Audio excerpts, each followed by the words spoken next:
तो एक बार फिर से बहुत-बहुत स्वागत करते हैं हम आप सभी का आपके अपने इस यूट्यूब चैनल सच्ची घटना पर। मेरी आशा है कि मेरे सभी दर्शक अच्छे होंगे।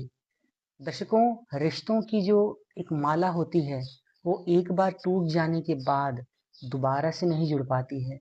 लेकिन आज की एक ऐसी कहानी है, जिसे सुनकर आप भावनात्मक रूप से सोचने पर ये विवश हो जाएँगे कि अगर दिल से किसी रिश्ते को बचाने का प्रयास किया जाए, तो वो रिश्ता बच भी जाता है और टिक भी जाता है।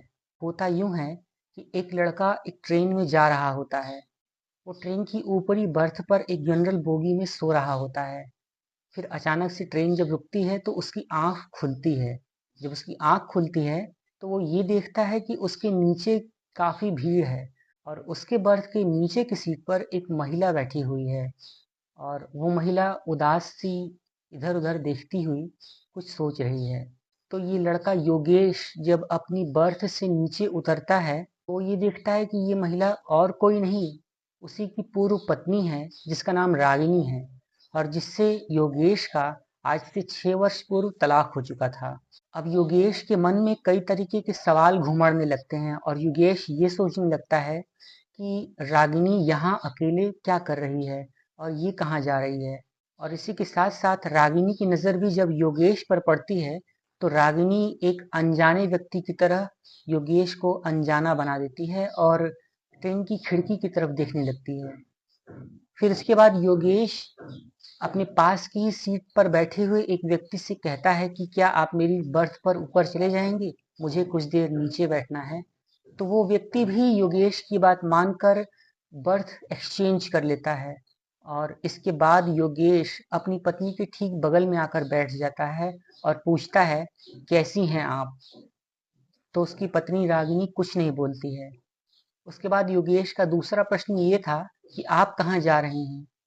तो रागिनी कहती है कि मैं अपनी माँ के घर जा रही हूँ। योगेश पूछता है कि आपने शादी नहीं की, मुझे लगा कि आपका विवाह हो गया होगा। तो रागिनी ये कहती है कि नहीं, मैंने अभी तक शादी नहीं की। फिर रागिनी एक सवाल पूछती है, क्या आपका विवाह हो गया। तो योगेश भी यही कहता है कि नहीं, तुम्हारे बाद मैंने फिर किसी से शादी नहीं की। अब चूंकि ट्रेन प्लेटफॉर्म पे ही खड़ी थी और चलने में 5-10 मिनट का वक्त था, तो योगेश ने ये पूछा कि क्या आप कुछ खाएंगी। तो रागिनी ने नहीं में सिर हिला दिया। इसके बाद योगेश ने कहा कि कुल्फी ले लेते हैं, कुल्फी आपको बहुत पसंद थी। तो रागिनी कहती है, मैंने अब कुल्फी खाना छोड़ दिया है।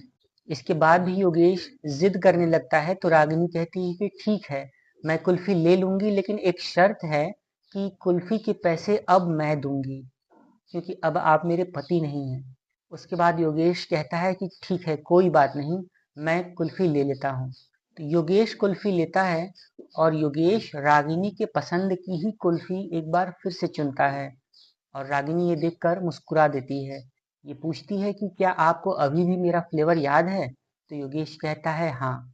दोस्तों, कुल्फी खाते हुए योगेश की नज़र रागिनी के कपड़ों और रागिनी की हालत पे जाती है। तो योगेश रागिनी से पूछता है कि आपने अपनी क्या हालत बना रखी है और ये कैसी कम पैसों वाली साड़ी पहनी हुई है और अब आप कितनी दुबली पतली हो गई हैं, क्या आपने अपना ध्यान रखना छोड़ दिया है। तो रागिनी ये बोलती है कि जी हाँ, मेरी अब जीने की इच्छा ही नहीं रही। और इसके बाद योगेश उदास हो जाता है। योगेश फिर पूछता है कि आप कहाँ जा रही हैं। तो रागिनी ये कहती है कि मैं अपनी माँ की देखरेख के लिए कानपुर जा रही हूँ। वहीं पर मेरा बड़ा भाई भी रहता है और माँ की तबीयत इन दिनों ज़्यादा खराब हो गई है, तो उनकी देखरेख के लिए मुझे कानपुर जाना पड़ रहा है। फिर रागिनी ये पूछती है कि सब मैं ही बताऊं, आप बताइए आप कहाँ जा रहे हैं और आपने शादी क्यों नहीं की। तो योगेश शादी की बात को टाल देता है और ये कहता है कि मैं भी काम के ही सिलसिले में कानपुर जा रहा हूँ। कुछ यूं ही बातों का सिलसिला चलने लगता है और ट्रेन भी अपने गंतव्य कानपुर की तरफ बढ़ने लगती है। दोस्तों, फिर योगेश पूछता है कि आप अब क्या करती हैं। तो रागिनी ने बताया कि जब आपने मुझे कुछ पैसे दिए थे तो उन पैसों को मैंने सेफ रखा और मैंने उससे एक छोटा सा कोर्स कर लिया और उसके बाद मैं एक प्राइवेट स्कूल में ही पढ़ाने लगी। तो योगेश कहता है कि आपने तो ध्यान ही नहीं दिया। जब कलेक्टर साहब ने आपको मुझसे 30 लाख रुपए लेने के लिए कहा था, तो आपने सीधे-सीधे मना कर दिया। अगर आपने उस समय वो पैसे लिए होते, तो आज आप जिस स्कूल में पढ़ा रही हैं, आपका भी एक अच्छा-सा एक प्राइवेट स्कूल होता, वहाँ बच्चे पढ़ रहे होते, आपकी हालत और अच्छी हो चुकी होती। तो रागिनी कहती है कि जब मैंने आपको ही छोड़ दिया और आपने मुझे ही छोड़ दिया, तो मैं आपके दिए गए पैसे लेकर क्या करती। समाज भी मुझे यही कहता कि खड़ी भी हुई तो अपने पति के पैसों पर ही। खुद के पास कुछ भी क्षमता और कुछ भी ज्ञान नहीं था कि कुछ कर सकती। इसलिए मैंने आपसे वो पैसे भी नहीं लिए और मैंने अपने पैरों पर खड़े होना अपना भाग्य समझा। दोस्तों, फिर रागिनी योगेश से पूछती है कि अब आप कैसे हैं? तो योगेश बताता है कि मैंने भी अब पीना छोड़ दिया है और अब मैं ज़्यादातर समय अपने काम में ही डूबा रहता हूँ। और अब मुझे जहाँ जो मिल जाता है वह मैं चुपचाप खा लेता हूँ और अपनी ज़िंदगी जी रहा हूँ, या यूँ कहूँ कि बस काट रहा हूँ। रागिनी कुछ नहीं बोलती है और फिर वो ये पूछती है कि माँ कैसी है? तो योगेश ने एक गहरी सांस लेते हुए कहा कि माँ अब बहुत खराब स्वास्थ्य के साथ चिंता में घुली जा रही हैं। वो ये सोचती हैं कि मेरे बेटे का जीवन क्या था और क्या हो गया, और माँ अब तुम्हें पूछती हैं, लेकिन मैं उन्हें कोई जवाब नहीं दे पाता। तुम्हें याद है रागिनी, जब हमारा डिवोर्स हुआ था तब माँ बहुत परेशान हो गई थी। माँ ने बार बार मुझसे ये कहा कि जाओ रागिनी को घर ले आओ, लेकिन तुम थी कि मानने को तैयार नहीं थी और मैं था कि मनाने को तैयार नहीं था। और इस ना मानने की जिद में हम दोनों का रिश्ता ही नाराज हो गया। रागिनी इस बात को सुनकर भरी आंखों से नीचे की तरफ देखने लगती है और कुछ देर के लिए उस ट्रेन के कोच में खामोशी छा जाती है। दोस्तों, इस तरीके से भावनात्मक बातों का सिलसिला शुरू हो जाता है और रिश्तों में जमी हुई वो काफ़ी गर्द मिटने लगती है, धुंध साफ होने लगती है और कहीं न कहीं दोनों के दिल में प्यार फिर से पनपने लगता है। इसके बाद योगेश रागिनी से जो कहना चाहता था वो रागिनी इस बात को अच्छी तरह से समझ रही थी, लेकिन रागिनी अपनी तरफ से पहल नहीं करती है और रागिनी कहीं न कहीं एक बार फिर से इस रिश्ते को शुरू करना चाहती थी, लेकिन वो शर्मा रही थी। और योगेश भी बार-बार पूछने के लिए आतुर था कि क्या तुम अब मेरे साथ वापस चलोगी? लेकिन योगेश ने खुलकर पूछना उचित नहीं समझा। ऐसे ही बातों-बातों में कानपुर स्टेशन आ जाता है और दोनों ही ट्रेन से नीचे उतरकर स्टेशन पर खड़े हो जाते हैं और अपने-अपने गंतव्य की तरफ जाने के लिए रवाना होते हैं। जाते हुए योगेश रागिनी से ये पूछता है कि अब कल कब मिलोगी? तो रागिनी ये बोलती है कि कल सुबह माँ को डॉक्टर के पास दिखाना है और दिखाकर उसके बाद उनकी सेवा टहल करके मैं 9 बजे तक यहीं स्टेशन पे आ जाऊंगी। तो योगेश बोलता है कि मैं भी अपना काम निपटा कर 9 बजे यहीं स्टेशन पे मिलूंगा, तुम टिकट मत लेना, मैं टिकट ले लूंगा। तो रागिनी ये बोलती है कि आप तो जनरल बोगी में चलने वाले आदमी हैं नहीं, आप भला जनरल बोगी में क्यों चलेंगे? और रिजर्वेशन करवाने के लिए मेरे पास इतने पैसे नहीं हैं, तो मैं रिजर्वेशन करा नहीं सकती। दोस्तों, योगेश बोलता है कि चलो तुम्हें कहीं छोड़ दूं, तो रागिनी ये बोलते हैं कि छोड़ तो दिया है आपने। योगेश शर्मा जाता है और अपनी किए पर बहुत पछताने लगता है। इसके बाद योगेश ये बोलता है कि कल 9 बजे तुम मुझसे यहीं स्टेशन पर मिलना और मैं तुम्हारी भी टिकट कटवा लूंगा, तुम टिकट मत लेना और हम अब रिजर्वेशन में ही चलेंगे। उसके बाद रागिनी योगेश से विदा लेकर अपने घर चली जाती है और योगेश अपने तय किए गए कार्यक्रम के शेड्यूल को चेंज करके अपने सारे काम को समय से पहले ही करके 9 बजे सभी तरीके से फ्री होकर के स्टेशन पे पहुंच जाता है, ताकि वो रागिनी को अपने साथ लिवा कर ले जा सके। दोस्तों, यहाँ से कहानी का मोड़ बहुत ही दिलचस्प और बहुत ही खूबसूरत रंग लेता है।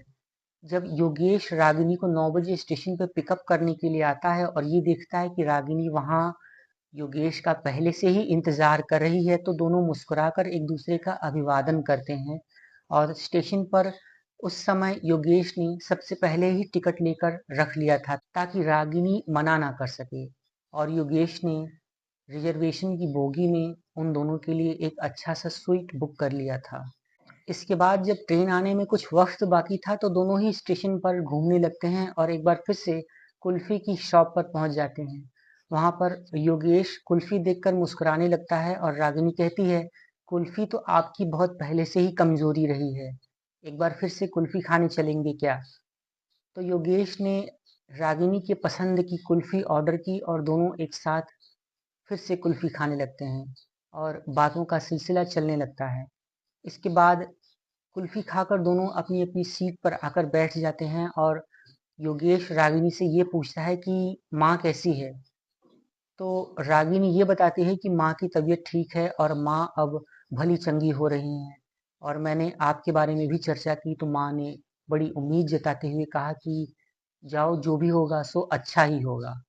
फिर योगेश ये बताता है कि अब मैंने भी पीना छोड़ दिया है और अब मैं भी किसी को परेशान नहीं करता हूँ, मैं भी अपने काम से ही काम रखता हूँ।